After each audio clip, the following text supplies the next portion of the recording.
paraje zinobek, bai aralarre joga bere, nezu bedaioa, azkatea, naparroldea, beste aldeare, bai, aralarrek daukena da ona, kriston paraje diela, baina bai eguraldeak inkontuz dauki behar da, lainoa sartzen da, orduan, ez da beti aksesiblea, hoi da ez, aralarrekin kako txarten jarri behar dana, bestela, zoragarria, jo eta egun batzutako itzuli eitea, eta, bai, zoragarria. Akaso egongo da entzulenen artean, zaldian klaseak jasotzea, zaldi klaseak hartzea, eta esan duzun hori, zertaz ari gara, zaldian ibiltzen erakusten da?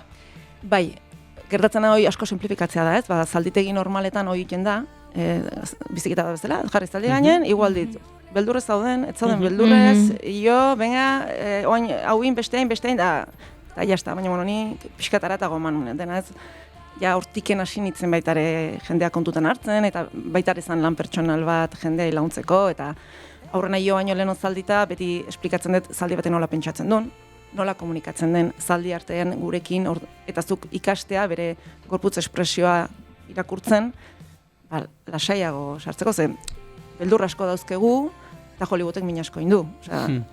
Printzipio urdin ez da existitzen, eta zaldik ez diakuten ostiko jotzen hortikan zehar, baina denok daukagu burun, zaldin atzetik ez da pasa behar ostiko jotzeitue, guatxaldeko lautan kaletik ez duaz pentsatzen, horre bi hostia emango izkiot.